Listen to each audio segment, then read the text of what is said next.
Dear netizens, whenever I talk about these things, I get angry. At Xucheng No. 6 Middle School, there was a 13-year-old female student named Wu Yijia. Just talking about this makes me furious. I'm not deliberately picking on China for these issues, but when it comes to these problems, its treatment method is the worst. This Wu Yijia, her parents were divorced. She was very beautiful, indeed.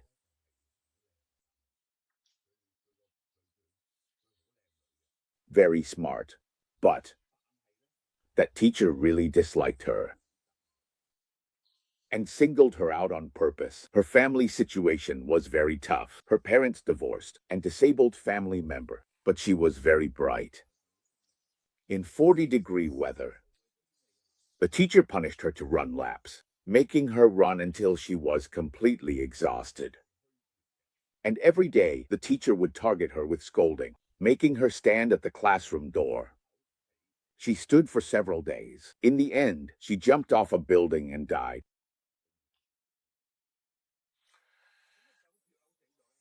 Her teacher acted as if nothing had happened. Her name Zhang Yuan. She didn't shed a single tear.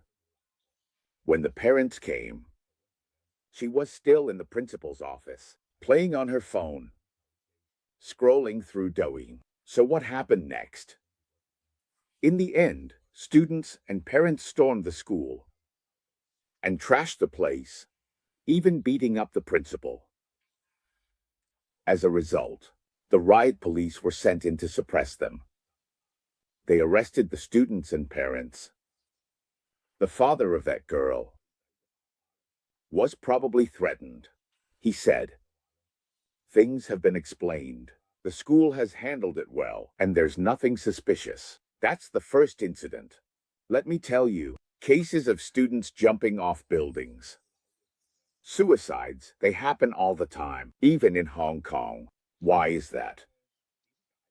Because when you reach secondary school, when you start going through puberty, your hormones get all out of balance. You as a person go from being someone who completely obeys your parents, became a person who left his family, personality in socializing with friends, and even develop a rebellious and independent streak.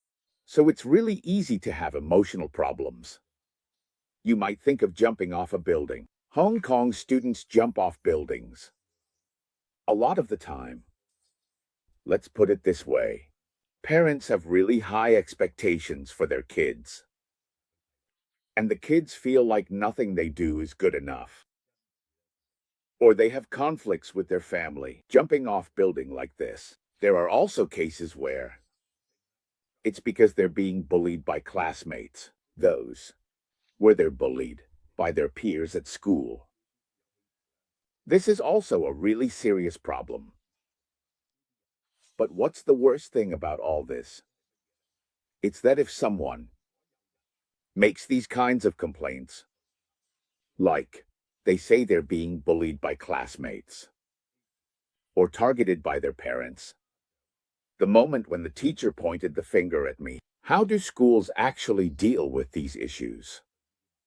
So, first of all, what's unique about mainland China?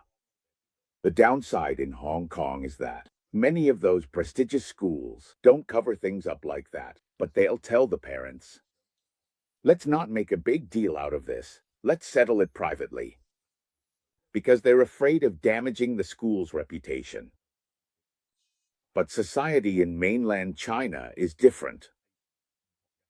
There are some parents who don't care about their kids at all, letting their kids be bullied by other students or teachers, and they don't dare to complain to the school or teachers. The authority of the school and teachers is great, and they just don't care. Afterwards, there's no transparency or openness at all, which leads to a lot of tragedies. Here's another case. At Shandong University of Arts, a 19-year-old, someone named Gao Yan. This Gao Yan won first place in the provincial dance competition with the highest score and he got the chance to perform at the Spring Festival Gala.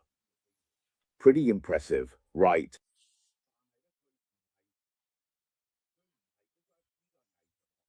He didn't come up through the Arts Academy all the way. He actually transferred from a regular high school. Like this, he was already being targeted. Though he was talented because he wasn't part of the inner circle. Second, I want to ask this question. Some people say they're against progressive ideas. I say, if you're completely against progressive ideas, tell me, which progressive ideas are you against? Want to discriminate against LGBTQ people? There are two people I really admire. One of them is Oscar Wilde. That's Wilde. My absolute favorite. A brilliant writer, incredibly smart. His writing is hilarious. He was sent to prison because he was gay, and ended up dying because of it. And then, who else? That guy. The one from The Imitation Game. Turing. He hugged another man in a bar, and was arrested and chemically castrated, forced to take chemical drugs to mess with his hormones, and he died because of it. That's exactly what happened to Ko-een. His teacher said to him. Guess what his teacher said? Don't you have money to go to Thailand? I'll give you money to go to Thailand. Basically telling him to become a ladyboy. Because they suspected his sexual orientation. This person was really good at dancing, but they thought he was a bit effeminate. You know, President Xi doesn't like effeminate men. And Donald Trump doesn't like them either. All these populists are like that. Hitler thought this was absolutely unacceptable. In the end, it drove this person to suicide. I want to ask everyone, when people talk about opposing progressive ideas, to what extent are you opposing them? Are these things what you want to oppose? In the end, the father was devastated. This person had a bright future ahead. Dance ranked first province. Honestly, that's something. He even performed at the Spring Festival Gala. But because of you people, he was bullied just because of his sexual orientation, and it led to his death. His father looked at his daily life and discovered he has long been admired by his classmates and teachers, who discriminated against and toyed with him, which ultimately led him to take his own life. And yet, the president of Shandong Art Academy even said, those who spoke out about this were lowly, despicable people, who lacked any proper sense of morality. They mocked others. Those so-called Puritans.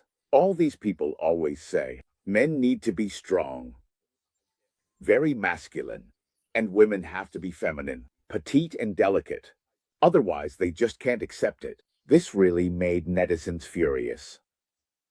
This incident happened in January this year, in Puqing, Shaanxi. There was another case, this time a student with the surname Dang, who also died by jumping from a building. He was a teenager. His body was covered in bruises. Of course, his parents suspected he had been abused, beaten by classmates, but the school said nothing like that happened. As a result, thousands of people took to the streets and rioted. This is the first case in the country this year, the first case in China, a large-scale mass incident. Now, it's said that you have to understand why people don't believe what the government says. This is called the Tacitus trap. Realm. Tacitus trap invented by historians. First, the parents wanted to see the surveillance footage. No, it's broken. It's always like this every time. There are more surveillance cameras than people in all of China. But you can never find missing persons. Whenever something important happens, the surveillance footage is missing. All right. Then all the data on his phone was wiped. All the messages were deleted. Then the body was cremated. Autopsy not allowed. So of course, Everyone believes he was beaten and then pushed downstairs, died. Everyone suspects that his classmate pushed him downstairs. That person is the son of a high-ranking official, so they want to cover it up. This is a classic example of the Tacitus trap. No matter what you say, it's useless, because there's no transparency. Was there really a cover-up for the high-ranking official? I think. Actually, the chances are pretty slim, because when it comes to a matter of life and death, unless that person is really high up, it's actually hard to cover it up because people wouldn't dare to. Xi Jinping doesn't allow it. If it involves a death. But if it's about murder. But this wasn't murder. That person was bullied. If he really did jump to his death because he had injuries on his body, then it's possible it got covered up because it really was a suicide. Why would they want to cover it up? Because the school wants to shirk responsibility. You get what I mean? The school is worried it'll affect student enrollment. And the school is protected by the education authorities. So they all look out for each other. They try their best to avoid any public incidents. That's why things end up getting covered up. I can tell you. When it comes to these incidents involving teenagers, first of all, there's nothing like this in mainland China. First of all, the mainland's university entrance exam system. The so-called thousands of troops crossing a single plank bridge. Know what I mean? So many people are competing. Everyone wants to get into Peking University, Tsinghua, getting into those top schools. Because then you have a future. Not the case anymore. Even after graduating from top schools, many end up having to deliver food for a living. Parents put enormous pressure on students.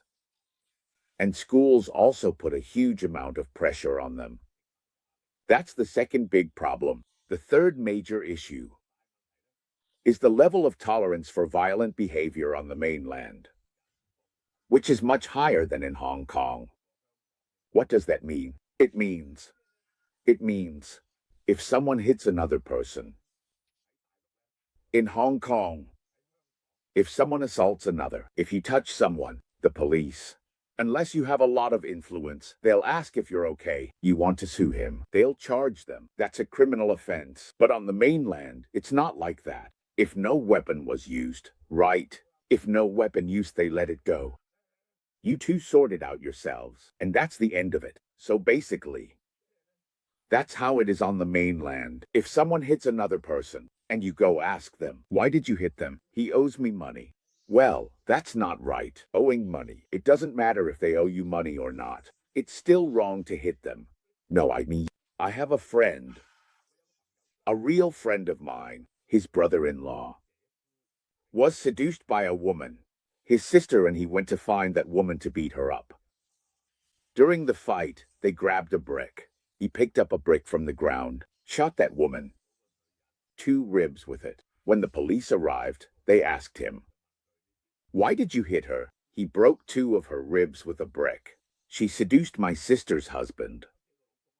The police said, wrong to seduce another's partner. Of course people would hit you for that. That's the way they approach things, and it really shows how they think about situations. That's the traditional Chinese mindset. When those students argue, they throw a couple of punches and that's it. They don't realize that these things can cause serious psychological trauma. Whether it's teachers or students, parents beat students. They think it's something that can be tolerated. Just a few days ago, I talked about a video. In Hong Kong, this is absolutely intolerable. In any civilized place, if you see someone hitting a child, you have to call the police right away. It is not allowed to interfere in other people's housework, and the police must get involved. Social workers have to conduct a thorough inquiry. It's absolutely unacceptable to use corporal punishment or cruel treatment against students. But on the mainland, this kind of thing is everywhere. The most unjust cases. I've seen some cases where kids get addicted to playing video games all the time. and their parents dragged them to get treatment for internet addiction. In the end, they were beaten to death. Things like this really happen. School, still playing games. Those schools abuse them. Let them reform, but end up killing the kids. There's no real respect for the rule of law. The whole process lacks transparency. Honestly, it's truly heartbreaking. Today, I'm going to talk about 3 things. These are 3 different types of issues. The first is, schools are actually really targeting certain students like this, in particular. The second is because of issues related to sexual orientation. The third one clearly involves school bullying. But the real root cause of all these problems is a lack of respect for the law, a lack of respect for personal freedom, and a lack of transparency. That's why these problems tend to happen more often. All right, that's all for this part.